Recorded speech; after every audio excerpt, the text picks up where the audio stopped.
valendo.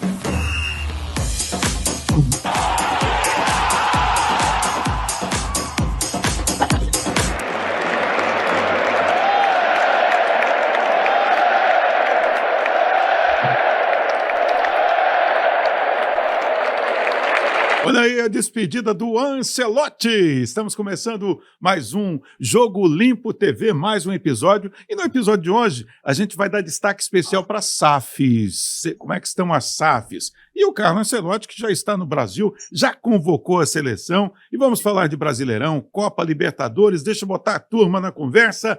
Meu caro Gaspar, e aí, viu a festa que fizeram lá? Com a despedida do querido Ancelotti, que ganhou pra caramba no Real Madrid, né? Tudo bem? Grande Enio, meu craque, meu meio-campista. Tudo bem, querido? Graças a Deus, tudo bem. Mário, um forte abraço. Enio, que linda festa, né, cara? Que coisa mais bonita, né? Que carinho que o clube demonstrou, a torcida demonstrou, que calor gostoso dos jogadores, que ambiente que esse cara forma em todos os clubes que ele passa. Eu vi que teve uma despedida na Roma dele também, muito semelhante a essa que foi feita no Real Madrid. Ele realmente deve ser uma pessoa especial no trato com os atletas e com o clube, né? Eu Eu espero. acho que a gente está em boas mãos aí. Eu espero que aqui, quando ele encerrar a participação no comando da seleção brasileira, aconteça a mesma coisa, né? A torcida comemorando, celebrando. Não é, meu caro Mário? Tudo bem, Mário Braga? Tudo bom, Enio? Fala, Gaspar, tudo jóia? Mais um Jogo Limpo TV, bastante assuntos aí. O final de semana a coisa ferveu aí com a chegada do novo presidente da CBF e o novo técnico da seleção brasileira. Gaspar falou bem, né? Por onde ele passou, ele foi bem quisto. O Falcão fala muito bem dele, que jogou com ele na Roma. Ele foi multicampeão no Milan e depois foi super campeão como técnico e muito bem querido. Essa imagem fala muito, né? Essa imagem, ela precisa de muitas coisas. A gente conhece como é que é jogador de futebol. O jogador de futebol, quando não gosta de um técnico, quando acha que ele não é honesto, que ele não fala olhando no olho, que ele é traíra, o jogador não faz isso, não. O jogador fazer é porque é de coração. E é bom, ele está vindo para cá. E eu concordo contigo, eu espero que quando ele for embora, que joguem ele para cima, e não que joguem ele no aeroporto de qualquer jeito, não. Vamos jogar agora, Marião. Vamos jogar agora. Começa agora, Marião. Joga o cara para cima, Marião. Falando nisso, ele fez hoje a convocação. Vamos ouvir a convocação, a primeira convocação do Carlo Ancelotti como o comandante da seleção brasileira de futebol. Põe no ar aí. Essa é a minha primeira convocação.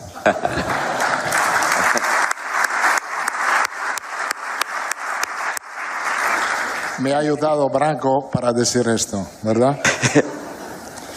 Goleros. Alisson, Liverpool. Bento, Al-Nassr. Hugo Sousa, Corinthians.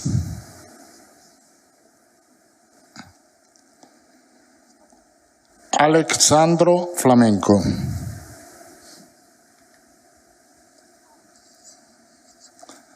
Alexandro Ribeiro, Lille.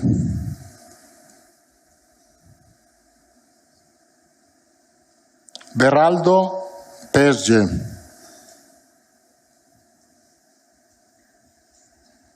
Carlos Augusto, Inter de Milán.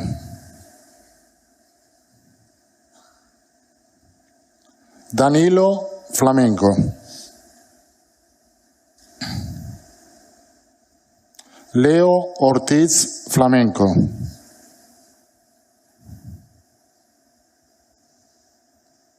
Marquinhos, Paris Saint-Germain.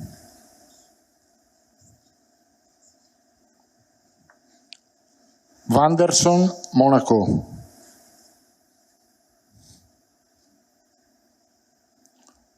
Wesley, Flamengo.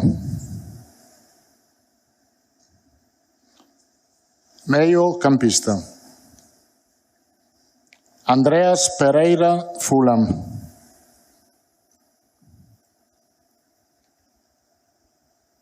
Andrei Santos, Strasbourg.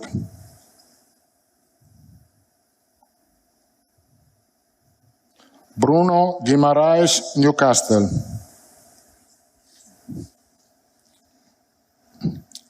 Casemiro, Manchester United. Ederson, Atalanta. Gerson, Flamengo. Atacantes: Anthony, Real Betis. Estevão, Palmeiras. Gabriel Martinelli, Arsenal.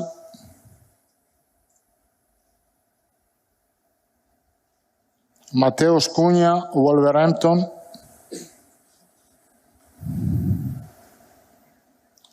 Rafinha, Barcelona. Richarlison, Tottenham.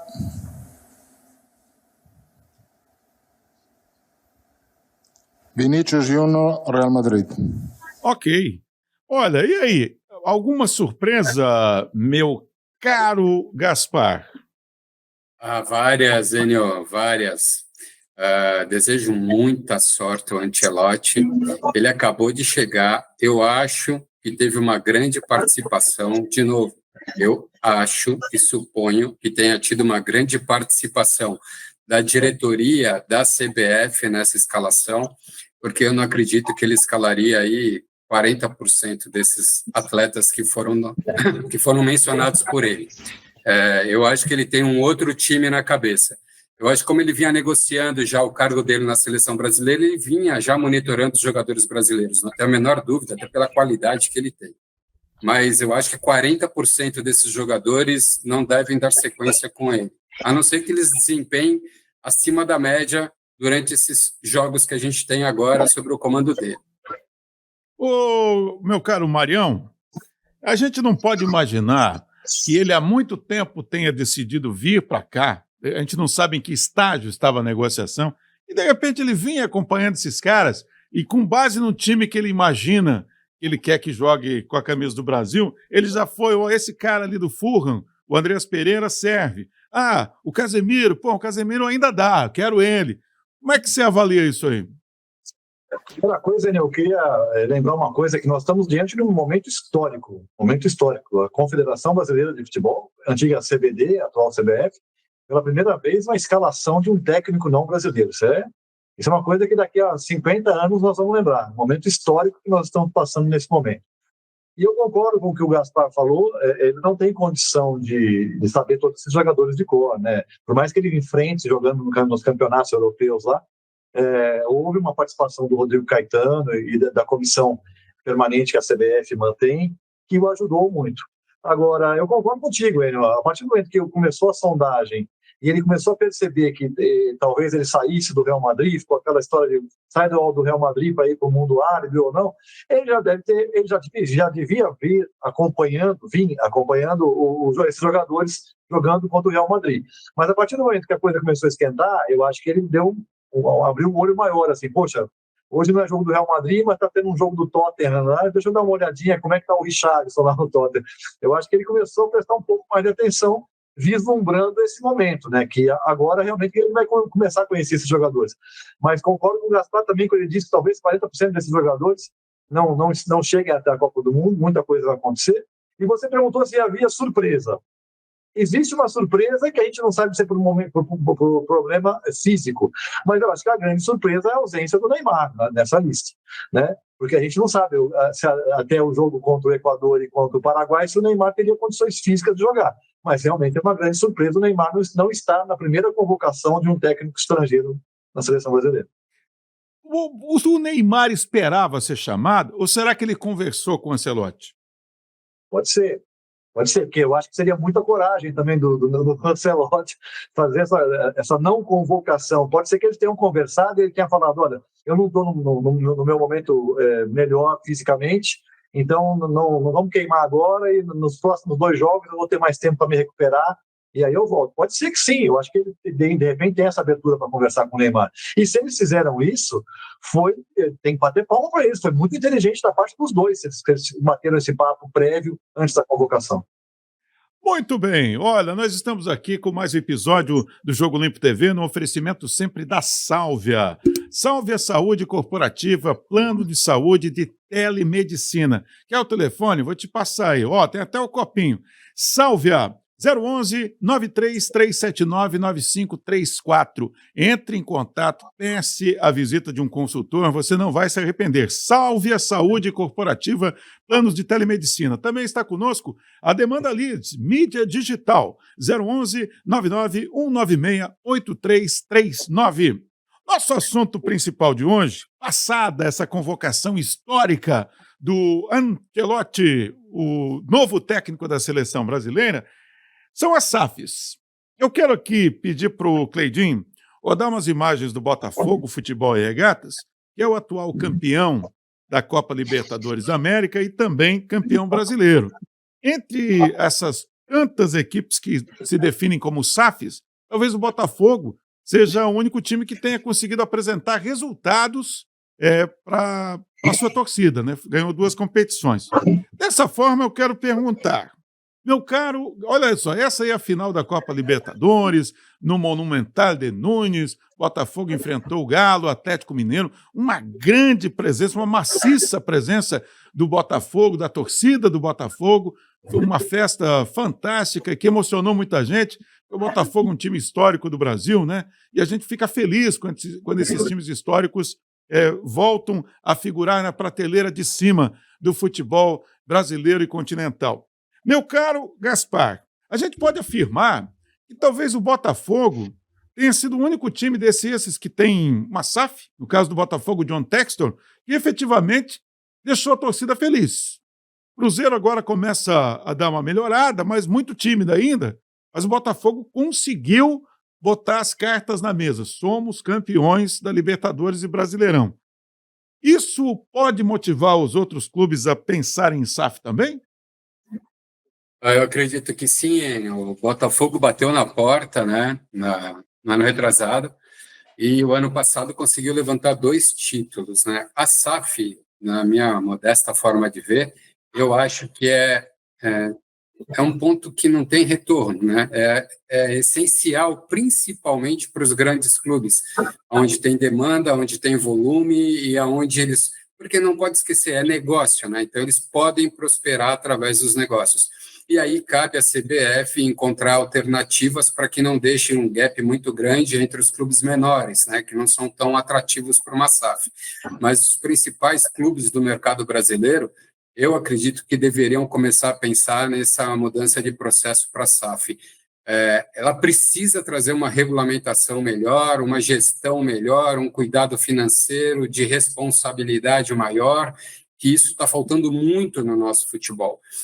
O Corinthians hoje deve 2,5 bilhões, o Atlético Mineiro 1,4 bilhão, o Bahia estava com 1,3 com a entrada da SAF praticamente regularizou a questão financeira deles. CT Internacional com 1,2 bilhão, Cruzeiro 1,2 bilhão, Vasco da Gama 1,1 bilhão, já está em recuperação judicial, né? O São Paulo batendo na casa de 1 bilhão. Então, esses clubes, o Palmeiras está batendo na casa dos 900 milhões, se esses clubes não se reestruturarem para terem efetivamente responsabilidades de gestão administrativa e financeira, vai ficar complicado, porque aonde vão parar essas dívidas, né? Então, para mim, a SAF é fundamental e ela é muito bem-vinda dentro dos clubes brasileiros. Deixa eu, antes de acionar o Mário, eu quero ouvir o Filipão, em 2023, ele estava no Galo.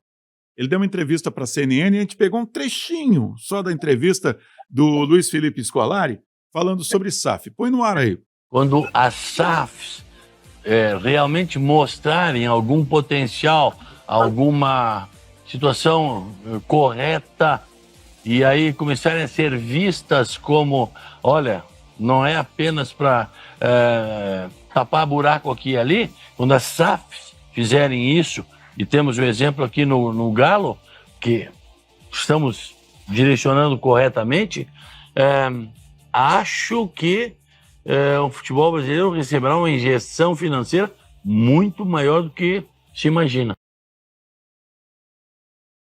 O Botafogo ainda não tinha vencido o Campeonato Brasileiro nem a Libertadores. Como é que você pensa essa questão da SAF? Porque tem muito clube que considera o seguinte: eu vou vender. Os argentinos, por exemplo, são rigorosamente contra a ideia de o associado não definir quem é que manda no clube, né? Aqui no Brasil, o pessoal viu no Botafogo uma inspiração, talvez. Não sei se inspiração financeira, mas na condição que o Botafogo se encontrava, né, a torcida está maravilhada com tudo isso. Como é que você pensa essa questão?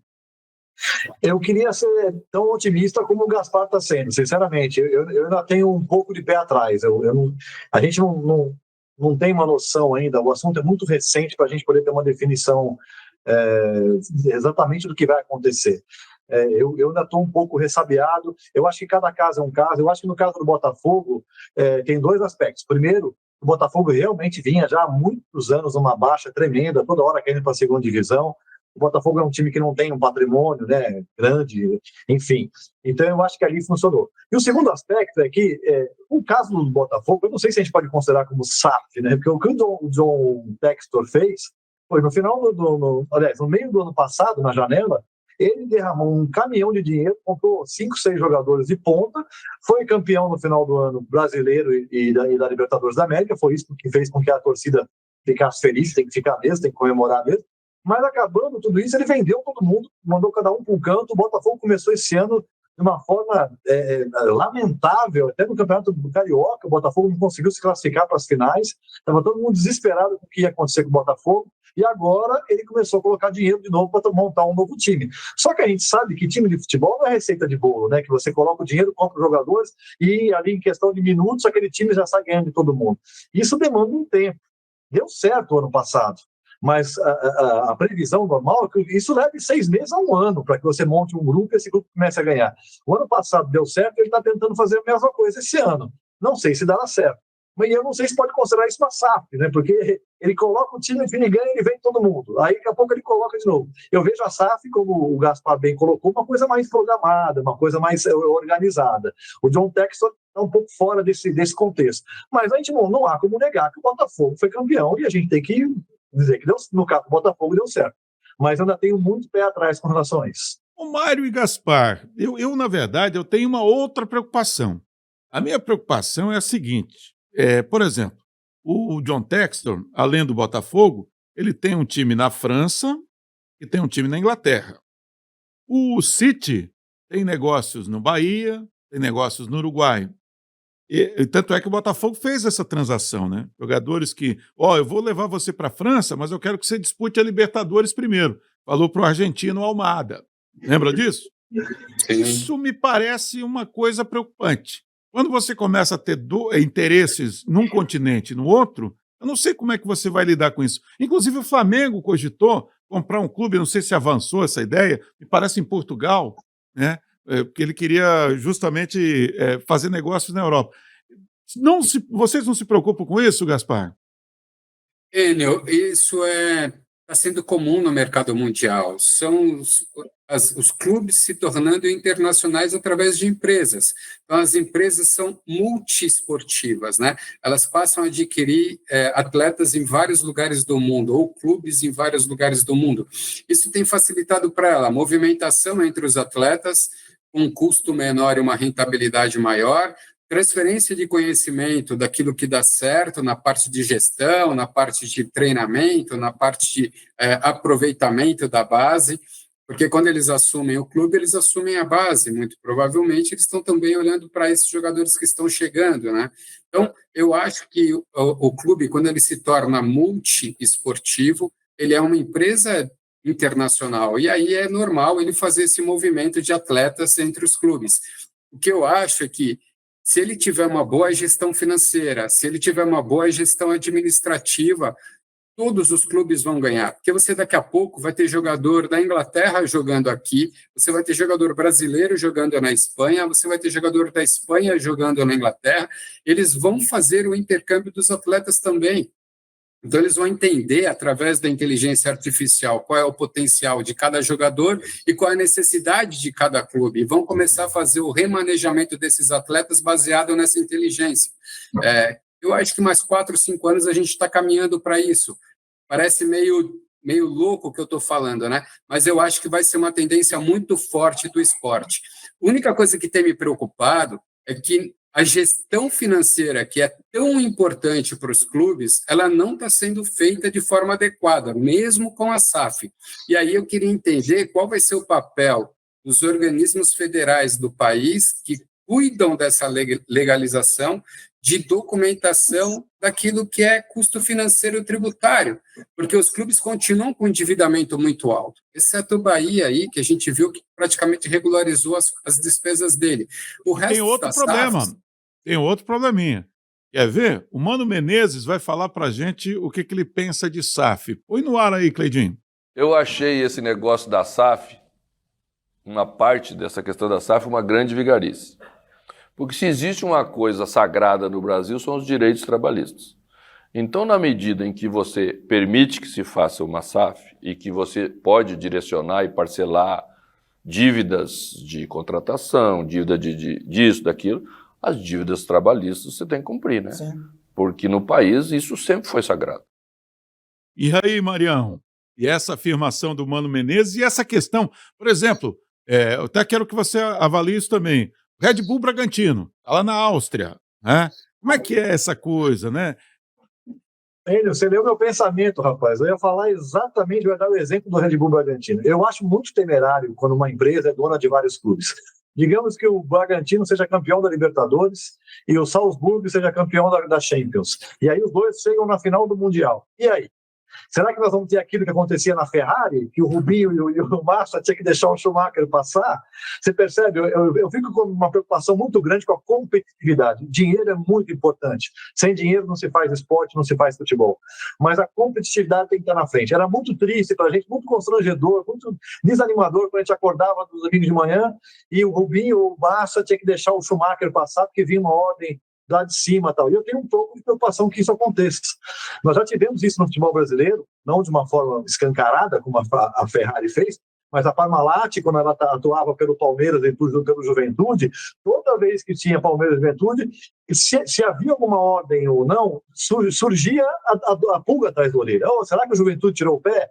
Porque é normal que tenha essa parte. Às vezes nem teve nada, eu acredito na idoneidade das pessoas, então eu acho que nunca aconteceu nada. Mas quando acontece, será que o time tirou o pé? Agora mesmo vamos ter um Mundial de Clubes, e um dos clubes foi dispensado do Mundial justamente por ser o dono, ia ter dois times no Mundial. E aí agora vai ter um jogo, acho que se não me engano, dia 31 de maio, alguma coisa assim, que é entre o Monterrey, no México, e um outro time, para ocupar essa vaga, para evitar que dois times do mesmo dono participem do Mundial. Isso é muito complicado, Enio.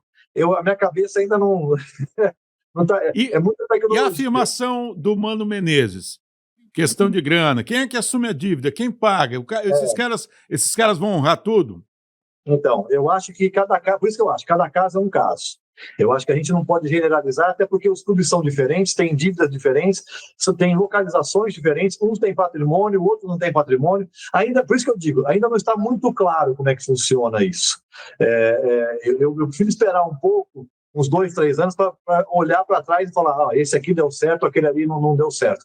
Porque, por exemplo, o Ronaldo Fenômeno comprou o Cruzeiro, vamos combinar, por 400 milhões, gente, é uma bagatela para um time do tamanho do Cruzeiro. O Cruzeiro é um gigante. Campeão da Libertadores, né? O Cruzeiro é muito grande. E comprou 400 milhões e em seguida já vendeu, quer dizer, e ganhou dinheiro com isso. Por isso que eu acho que é muito cedo. Eu prefiro não dar nenhuma opinião antes de esperar uns 2, 3 anos para ver o que vai acontecer com toda essa confusão aí. Marião, ele pôs uma bagatela de 200 milhões no bolso. Ele comprou 90% por 400 milhões, subiu o time da Série B para a Série A e vendeu por 600 milhões para o Pedro. Então, e o curioso, rapaz, é que na Argentina, eu acompanho muito a imprensa argentina, e eles atribuem essa sequência brasileira de títulos na Copa Libertadores a SAFs. E, na verdade, não corresponde à realidade. Porque o único que conseguiu ganhar, de fato, foi o Botafogo. Né? Nenhum dos clubes que ganhou a Libertadores é SAF. Né? Então, na verdade, não é tão eficiente como os argentinos pensam que é. Eu te interrompi, Gaspar. Não é exatamente, Mário. O Enio, não está vinculado à SAF nesse momento ainda, até porque ela é muito nova aqui no mercado. E se você olhar para todos os clubes, que hoje a gente tem mais de 10 clubes como SAF já, em 3 modelos, você tem a SAF com a gestão total, você tem a SAF com a gestão parcial, e você tem agora, no Figueirense, o crowdfunding, que é a possibilidade dos atletas não, me desculpa, dos torcedores poderem investir no clube também. Então, você vê que até as modalidades de SAF estão se adaptando, né? E eu acho que o que tem acontecido entre o futebol brasileiro e o futebol argentino ainda é reflexo da economia, a capacidade econômica que os países tinham naquela ocasião, que eu acho que agora já não estão tão diferentes, né? Isso deve se igualar, muito provavelmente, nos próximos 4, 5 anos. Então, eu acho que essa diferença do futebol brasileiro para o futebol argentino se dá muito pela diferença econômica dos países e não pelas SAFs. Muito bem, gente, a gente vai dar uma paradinha, daqui a pouquinho a gente volta. A gente vai mostrar o quadro civil, polêmico, hein? Porque esse quadro civil de hoje tem um gancho com o último episódio do Jogo Limpo TV. E também vamos falar do Brasileirão e da Copa Libertadores da América. A gente já volta.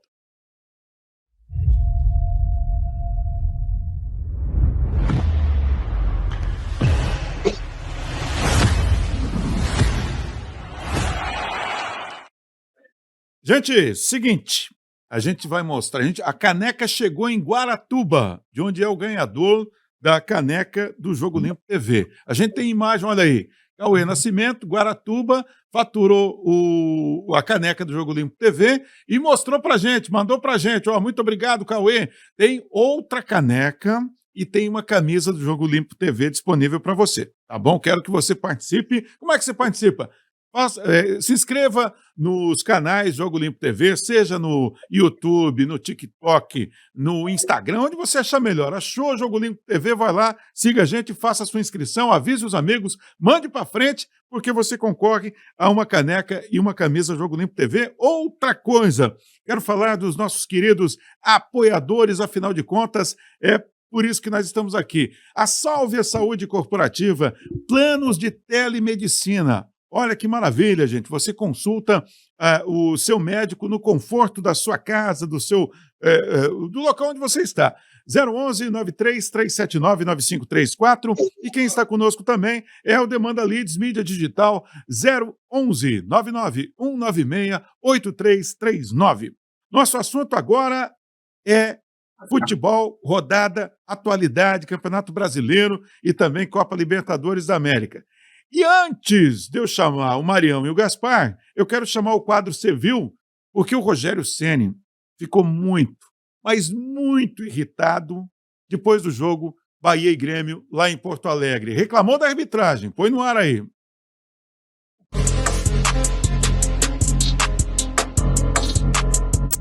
Uma outra palavra que tem que ser usada para o que ele cometeu hoje aqui. O Vasco chama ele e diz: filho, você tá fazendo vergonha aqui hoje. A Arleu, né? Como é o nome dele? É o mesmo árbitro do Sport, né? Contra o Palmeiras. É o mesmo árbitro da vitória do próprio Grêmio contra o Santos aqui. Para quem já fez o que fez nesse ano, já foi afastado do jeito que foi afastado nesse ano e volta. Mas nós temos que aprender a vencer também esse tipo de gente que vem apitar. Então não tem nem para onde você recorrer mais. Que a CBF também nós já não sabemos mais nada, nem. Porque a gente acha que o jogador faz cera, né? Às vezes o árbitro faz cera. Ô, meu caro Marião, eu lembro que o Grêmio de futebol porto-alegrense estava muito chateado com a arbitragem e com razão, né? Reclamou muito aí, primeiro do São Paulo sem razão, mas depois reclamou porque foi eliminado da Copa do Brasil. Eu não me lembro se foi com o CSA ou CRB. Né? CSA, nosso querido Centro Esportivo Alagoano. Agora mudou. Agora, o Grêmio que foi beneficiado claramente. Esse VAR não serve para nada, Marião? Enio, nosso espectador que tem vindo nos assistindo todas as semanas aí, ele vai lembrar de uma pergunta que você me fez a semana passada, quando você falou: Mário, o Grêmio entrou com recursos no STJD para anular o jogo com o São Paulo. O que você acha disso? E a minha resposta foi para você a seguinte: esse recurso não vai dar em nada. até porque nós não temos data, porque o Campeonato Brasileiro termina dia 22 de dezembro, ou seja, praticamente com o peru de Natal em cima da mesa, mas isso é uma estratégia do Grêmio para os próximos jogos, para que não haja na dúvida, pró-Grêmio. Eu não sou pitonisa, não jogo dados, não sou nada disso, né? Mas estava muito claro, né, que o primeiro lance na dúvida, que isso ia acontecer pro Grêmio. Agora, o Rogério, primeiro eu quero dar os parabéns para o Rogério pela coragem que ele teve de falar. Segundo, a educação, né? Você vê que o Rogério é um cara que ele não levanta a voz, ele não grita, ele não bate na mesa, mas ele falou uma coisa que é verdadeira. Ele falou: o árbitro tem direito de errar, né? Até porque no calor da partida o lance é muito rápido, né? Ele está numa posição que às vezes não é a melhor, não é a mais favorável, ele tem o direito de errar. Mas quando ele chega no VAR, ele fica ali 4, 5 minutos revendo a jogada de vários ângulos diferentes e ele mantém o erro, isso já não se chama erro, tem um outro nome que ele não quis falar e eu também não vou falar. Mas é exatamente isso. Eu assisti esse jogo ao vivo, assisti o jogo Bahia no primeiro tempo, era para ter botado uns 2-0 no Grêmio. Aí no segundo tempo, depois da marcação do gol, o jogo ficou mais igual, o Grêmio se fechou e o Bahia acabou não ficou jogando bola na área, acabou não conseguindo ganhar o jogo. Mas que esse pênalti, meu Deus do céu, aonde nós vamos parar quando se um Brasil entre 22 milhões de pessoas acham uma coisa e um ser humano só acha que está com a razão e ele decide o jogo? Quer dizer, onde nós vamos parar com isso aí, não? É verdade. Ô, Gaspar, como é que pode? A gente não vai mostrar o lance aqui, mas quem acompanha futebol já deve ter visto em vários lugares. Aquele lance foi absurdo. Foi absurdo. Me desculpe o torcedor do Grêmio. Eu acho que até o torcedor mais fanático do Grêmio vai concordar que foi um erro que prejudicou aquele lance especificamente o Bahia. Eu sei que o torcedor ele é meio, aliás, muito passional, mas roubaram contra a gente também, não é? Soltam essa. Mas se ele for pensar, regra do jogo, Gaspar, com VAR, sem VAR a gente entende, com VAR não. Então, eu vou dizer uma coisa para você. Eu bato na mesa, cara. Eu bato na mesa. O Rogério não bateu, o Mário não bateu, mas eu bato na mesa.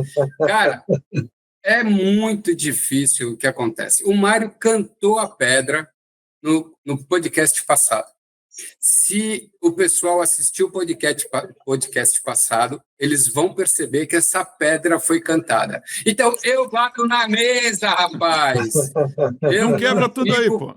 Eu não fico confortável em ver essas coisas. Cara, o que eu vou dizer? Se não é igrejinha, o cara está precisando de uma lente de contato, de um óculos. Porque quando não tinha VAR, a gente sempre pode pensar, pô, mas talvez algum jogador ficou na frente, bloqueou a visão, na hora ele caiu alguma coisa, ele não prestou atenção. Mas com o VAR, você vai lá com calma, observa, volta, vê de novo, pede opinião dos amiguinhos que compõem ali a turma do VAR.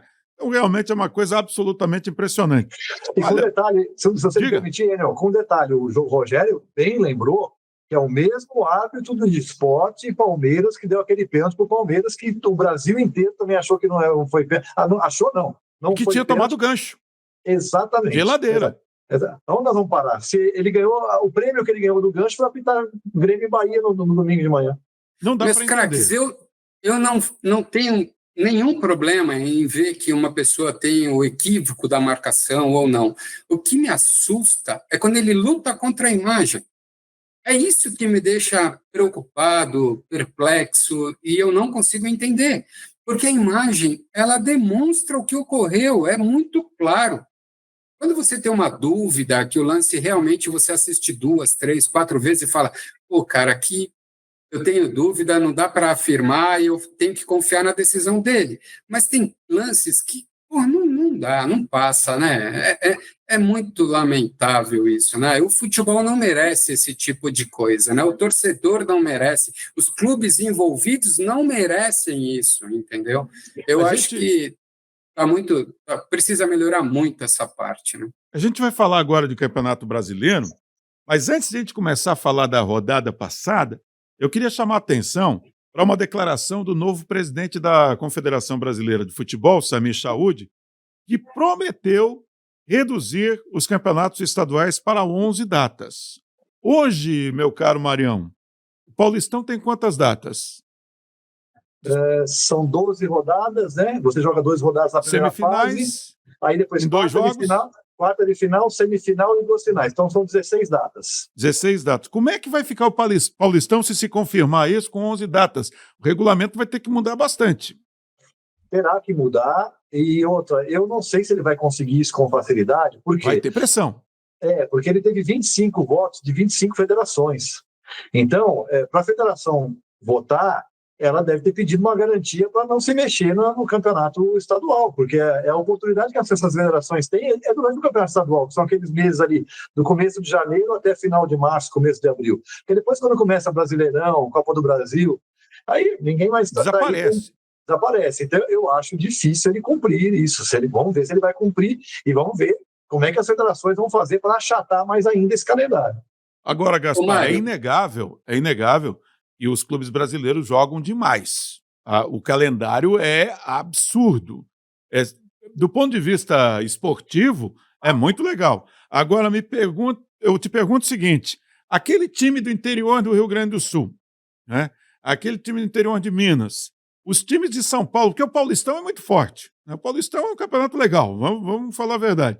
O próprio Campeonato Carioca tem 4 grandes. 11 datas fica complicado para fazer um campeonato regional legal. Como é que vai ser isso aí? Eu acho que tem 2 coisas que a gente precisa observar aí. Uma, a gente não pode esquecer dos clubes que são medianos e pequenos.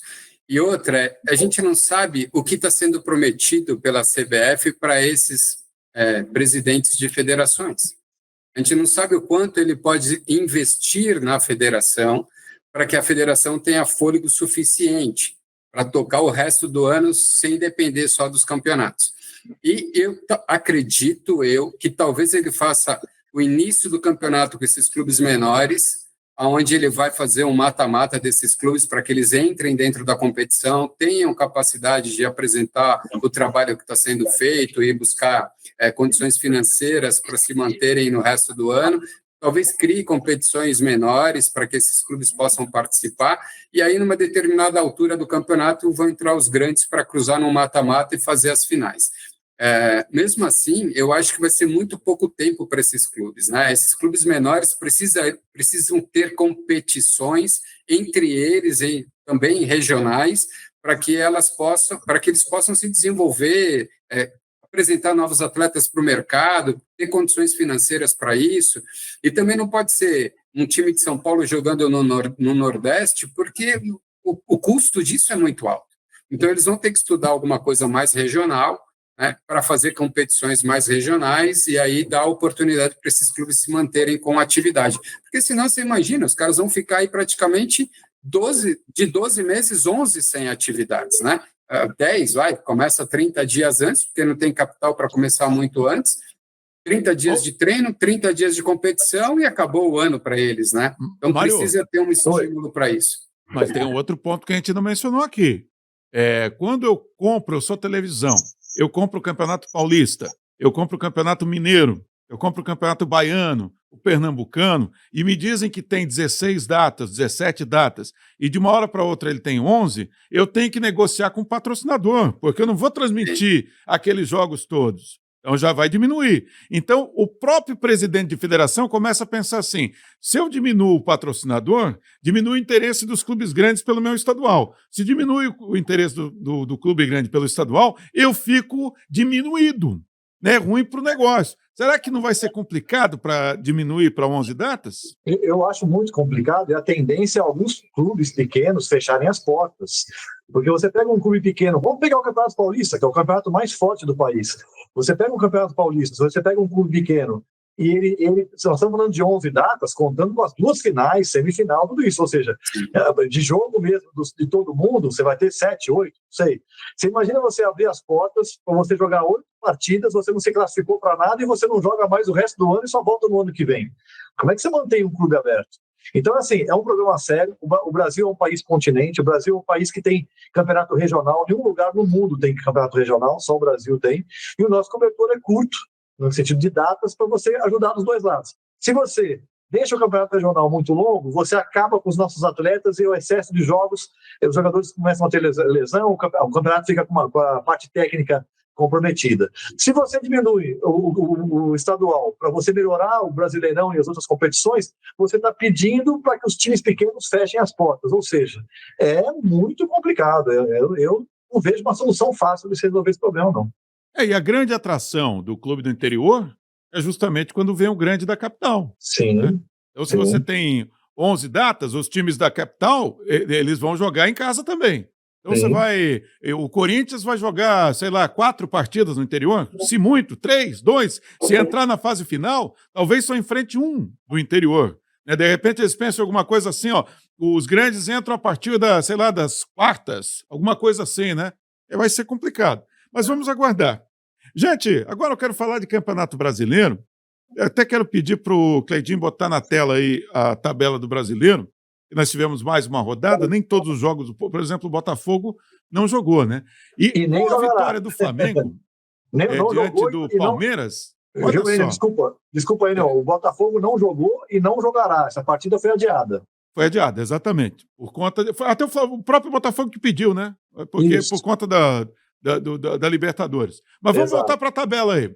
Olha só, o Palmeiras ainda está na liderança, mas a derrota para o Flamengo encostou, 22-21. Quem está surpreendendo é o Cruzeiro, hein? O Cruzeiro já chegou nos 20 pontos, Bragantino e Flu tem 17, e lá embaixo, na zona de rebaixamento, o Santos ganhou fora de casa do Vitória, mas continua na zona de rebaixamento. Vitória abre a zona de rebaixamento com Santos, Juventude, Sport e Recife. Meu caro Gaspar, a rodada do final de semana da Série A. Que avaliação você tem? O jogo que surpreendeu, não pelo resultado, que o Palmeiras tem condições de ganhar do Flamengo no Rio, como o Flamengo pode ganhar do Palmeiras de São Paulo, como aconteceu, né? Teve algum fato, além da surpreendente derrota do São Paulo para o Mirassol, teve algum fato que te chamou a atenção? Eu acho que a derrota do Palmeiras me chamou muito a atenção. Eu acho que são dois times muito páreos, mas olha como ela botou um azeite e temperou um pouco mais o campeonato, né? Porque se o Palmeiras tivesse ganho, provavelmente a gente ia ter uma parada agora com quase 6 pontos na frente. 7 pontos em relação ao Cruzeiro. Então, mas seria em relação ao próprio Flamengo, que seria o segundo, né? Então, como ele acabou perdendo, ele trouxe todo um tempero para o campeonato de novo, porque o Cruzeiro está encostando, né? O Flamengo encostou de vez. Então, a gente deve ter uma parada agora para o Campeonato Mundial de Clubes, onde os clubes vão estar muito próximos um do outro. Então, quando voltar, muito provavelmente o campeonato ainda vai estar aquecido, os clubes vão estar focados nele, porque sabem que se bobear, eles vão descer tabela, né? Então, acho que essa derrota do Palmeiras dentro da sua casa para o Flamengo, para mim foi surpreendente pelo jogo que o Palmeiras vem jogando, pela qualidade que o time vem mostrando e por deixar o campeonato muito mais competitivo nesse momento de parada para o Campeonato Mundial de Clubes, né? Essa acho que foi uma surpresa para mim. Ô, Mário, eu penso um pouquinho diferente. Eu acho que o Flamengo vencer do Palmeiras em São Paulo eu considero normal. Sinceramente... Eu também. Como não seria nenhuma surpresa se o Palmeiras tivesse vencido o Flamengo nesse jogo. Inclusive, teve a chance. Perdeu um pênalti, né? Mas o que não é normal é o Mirassol chegar no Morumbi e vencer por 2-0. Isso não é normal. E que houve lá, meu caro Mário? O Mirassol, rapaz, antes de começar o campeonato, ele era cotado como um dos times para rebaixamento, porque geralmente esses times que chegam a primeira vez no Campeonato Brasileiro, o Campeonato Brasileiro é muito pesado, né? Em termos técnicos e as distâncias, e os times pequenos acabam não suportando essa pressão. Só que o Mirassol é um time arrumadinho. O Mirassol ganhou, não foi na sorte, não foi num gol de contra-ataque. O Mirassol jogou muito mais que o São Paulo. O Mirassol não deixou o São Paulo jogar. Eu assisti a partida, o Mirassol mereceu muito a vitória. É um time arrumado, como eu falei. O Mirassol já tinha dado trabalho para o Inter no Beira-Rio, empatou. O Mirassol meteu 4 no Grêmio lá em Mirassol. O Mirassol ganhou do Corinthians. Então, quando a gente começa a observar o Mirassol, a gente fala, lógico, não é um time para disputar campeonato, mas é um time que vai atrapalhar demais. Eu concordo com você, eu acho que a vitória do Flamengo no Allianz Parque ele é tão previsível quanto uma vitória do Palmeiras no Maracanã, isso não me causou nenhuma estranheza. O que me causou estranheza positiva foi a vitória do Santos, num jogo praticamente de 6 pontos contra o Vitória, porque se ele perde para o Vitória, além do Vitória disparar, ele ficaria aqui embaixo, então essa vitória do Santos foi importantíssima lá no Barradão, né? E o Cruzeiro que está dando de braçada. E o próximo jogo, próxima rodada, maravilhosa. Cruzeiro e Palmeiras no Mineirão. Se o Cruzeiro ganhar do Palmeiras, ele passa o Palmeiras e fica dependendo do jogo. O Flamengo pega o Fortaleza em casa, o Fortaleza não está bem, então o Flamengo deve ganhar do Fortaleza. Mas se o Flamengo empata com o Fortaleza e o Cruzeiro ganha do Palmeiras, ele simplesmente assume a liderança do campeonato. Olha que campeonato legal. Só no Brasil tem isso. Em nenhum lugar do mundo tem isso, senhor. Ô, Gaspar, e justamente sobre o Cruzeiro que eu queria que você... O que explica essa evolução do Cruzeiro? O Cruzeiro contratou o Gabigol, o Cruzeiro... Mas a torcida estava meio desacreditada, não é? Ninguém estava muito motivado com o Cruzeiro. E, de repente, o Cruzeiro vai lá em Fortaleza, ganha do bom time do Fortaleza no Castelão, e está nessa briga aí. E tem a possibilidade, inclusive, de passar o Palmeiras quando o campeonato voltar. O que você acha disso? Eu acho que o Cruzeiro está fazendo um excelente trabalho nesse Campeonato Brasileiro. Ele fechou o ano já fazendo um bom trabalho, né, com o vice-campeonato da Copa Sul-Americana. E ele montou uma estrutura e agora ele está começando a colocar os atletas que eles entendem que têm a competência para tentar chegar ao título. E eu acho que eles estão tendo muito sucesso. Acho que vai ser um clube que vai brigar. Não vejo eles... perdendo força no meio do campeonato, vejo eles sustentando essa competição de uma maneira bastante positiva e produtiva. Eu acredito bastante no Cruzeiro também. Eu acho que é um outro time que vai estar brigando aí na reta final do campeonato. O outro clássico importante foi a vitória do Fluminense 2-1 diante do Vasco da Gama. O pessoal está brincando que o Verratti faz tanto gol que até contra ele está marcando, né? Verratti é bom jogador, hein? Marca pra caramba. E o Verratti fez o contra na vitória do Fluminense. E o único jogo que não teve gol foi o duelo entre Galo e Corinthians, 0-0, lá em Belo Horizonte, na Arena MRV. O Grêmio ganhou naquele gol polêmico, o Internacional empatou com o Sport. Agora, eu vou falar uma coisa para vocês. O Sport Recife, ele estava muito tempo fora da Série A, e eu imaginava que o Sport voltaria com tudo, porque o Sport sempre teve aquela força, embora viesse da Série B, aquela força da Ilha do Retiro, a torcida do Sport muito fanática, lota o estádio, e o Sport, lamento, mas eu acho que o Sport vai ter vida curta na Série A. Com 3 pontos em 10 jogos, é uma situação, é reversível, mas é muito difícil. Verdade. Ela é reversível porque os times estão muito próximos ali, né? Mas se você parar para pensar que ele tem que fazer 45 pontos, faltam 42 pontos entre 28 partidas. Então, apertou. É que se ele ganha, por exemplo... Oi. Vai ter que mudar muito, né? Exatamente, mas se ele ganha, por exemplo, 3 partidas seguidas, a gente sabe que é difícil, né? Mas se ele ganha 3 partidas seguidas, por exemplo, ele vai a 12 pontos, e aí ele já começa a incomodar esse pessoal que está com 8 aqui, que é o Juventude, apesar que o Juventude tem um jogo a menos, o Santos, o Vitória, o Fortaleza.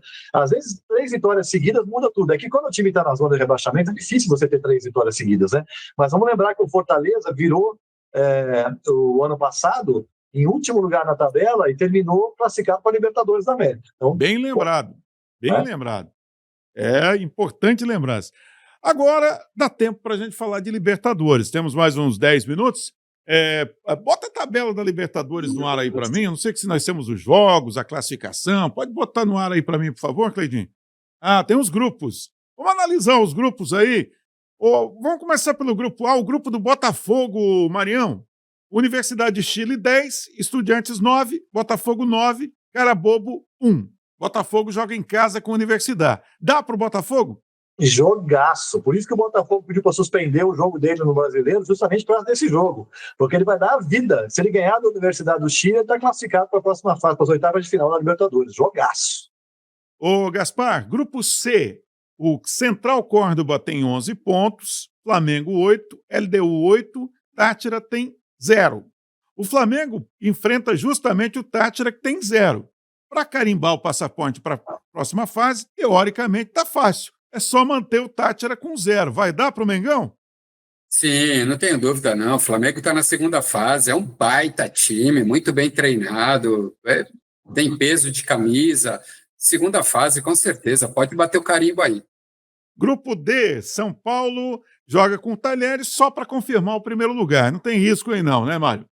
Não tem risco, mas o Talheres vai vir jogar forte, porque ele está disputando com a Alianza Lima uma vaga para a Copa Sul-Americana. Nós sabemos Vale que... grana. Exato, nós sabemos que tem um cachezinho alto aí nessa Copa Sul-Americana. Então corre o risco do Talheres vir com uma vontade a mais aí para garantir essa vaga na próxima fase da Sul-Americana. Ô Gaspar, no grupo E, Racing 10 pontos, Fortaleza 8. Qual é a situação do Fortaleza? O Fortaleza joga com o Racing lá na Argentina. E ele terá que vencer, porque se ele empatar, se ele perder, ele teria que contar com um empate de Colo-Colo em casa com o Bucaramanga. Não que não possa acontecer, que o Colo-Colo está eliminado, né? Mas o Colo-Colo pode jogar por um empate e tal. Mas não dá para contar com isso não, né, Gaspar? Não dá. E é um jogo muito difícil para o Fortaleza. Em jogar contra time argentino na Argentina é sempre muito complicado. O que eu percebo é que o Fortaleza adquiriu muita casca. Eu acho que os jogadores já têm hoje uma capacidade de assimilar a pressão para um jogo desse. E eu acho que o técnico argentino é extremamente competente. Vejo ainda o Fortaleza com grandes chances. Não sei se ganha do Racing lá, mas acho que ele traz pelo menos um empate. Meu caro Marião, vamos falar do grupo dos nacionais. É Atlético Nacional com 9, Internacional com 8, Bahia 7, Nacional 4. Como vai ter o duelo Inter-Bahia lá em Porto Alegre, e parece que, na verdade, matematicamente, né? Só se não tem combinação para os dois. Um dos dois vai ficar fora. Exato. Ou o Inter ou o Bahia, um dos dois vai avançar. É uma pena, né? Uma pena que o Bahia perdeu para o Nacional lá em Salvador. Se tivesse ganho, estaria numa outra situação. Mas realmente o primeiro time brasileiro desclassificado vai ser desse jogo. Eu acho que o Inter leva vantagem por jogar no Beira-Rio e por jogar pelo empate. Porém, o time do Rogério está jogando redondinho e eu não ficaria surpreso se o Bahia ganhasse do Inter lá em Porto Alegre. E só uma observação com relação ao Racing, eu acho que o Racing está na semifinal ou talvez até na final da Libertadores desse ano. Eu considero o Racing o time mais forte da Argentina. O Racing tem jogado muita bola. Ô Gaspar, agora ficou fácil. Grupo G, Palmeiras, 15 pontos, Cerro Porteño 7, Sporting Cristal 4, Bolívar 3. O que está em jogo aí para o Palmeiras é garantir os 18 pontos para decidir sempre em casa, né? Eu acho que é isso que o Palmeiras está de olho nesse confronto com o Sporting Cristal. Perfeito, e eu acho que vai conseguir. Vem jogando muito o time do Palmeiras, tem um baita elenco, um baita treinador. Eu acho que ele vai passar pelo Sport Cristal e vai conseguir esses 18 pontos e vai levar até o final do campeonato essa vantagem de sempre decidir em casa. Quer dar algum pitaco? Fala aí, Marião. Eu estou fazendo as contas aqui, o Palmeiras já é o primeiro colocado. Não tem como perder? Porque é o seguinte, eu estou vendo aqui, quem tem mais pontos, tem 11, que é o São Paulo, o Córdoba e o River Plate. Eles podem chegar no máximo a 14. Ele pode chegar no máximo a 14. O Palmeiras já tem 15. Então o Palmeiras só joga para continuar querendo ganhar mesmo. Exatamente. Mas eu acho que ele vai passar pelo Cristal tranquilamente e vai chegar aos 18 pontos aí. Sul-Americana, alguma coisa, Marião? A Sul-Americana, a gente vai ver o que vai acontecer também, vai ser a mesma situação, quer dizer, os primeiros colocados estão classificados e os segundos colocados vão enfrentar os terceiros desclassificados da Libertadores. Aí é que a gente vai começar a ver a cara da Sul-Americana mesmo, na hora que entrar o pessoal que caiu da Libertadores, né? Inclusive, na Libertadores, o Cruzeiro já está fora do páreo, o Vasco tem uma missão difícil, tem que ganhar, o Fluminense está na briga, deixa eu ver quem mais, o Grêmio está tranquilo, está brigando, o Corinthians brigando também, o Vitória tem chance fora de casa, e finalmente é isso aí. Então tem os brasileiros, só o Cruzeiro que está eliminado da Copa Sul-Americana. Meus queridos, lamento informar, nós não temos mais tempo. Gaspar, é sempre muito legal conversar com você sobre futebol.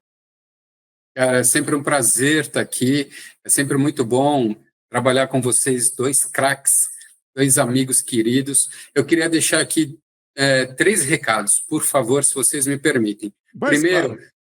Primeiro, meus craques que acompanham o Jogo Limpo TV, por favor, se inscrevam, continuem prestigiando, vocês são a nossa energia, vocês é que movimentam o nosso trabalho. Então, por favor, entrem no canal, se inscrevam, nos indiquem para os seus amigos, a gente ficaria extremamente grato se vocês pudessem, por favor, se inscrever e nos indicar. Segundo, cara, eu tenho usado bastante Uber e táxi, que eu tenho corrido muito aí de um estado para outro, e eu tenho conversado com o pessoal tanto de Uber como de táxi. Eu fiquei muito contente que esse pessoal está acompanhando o nosso trabalho.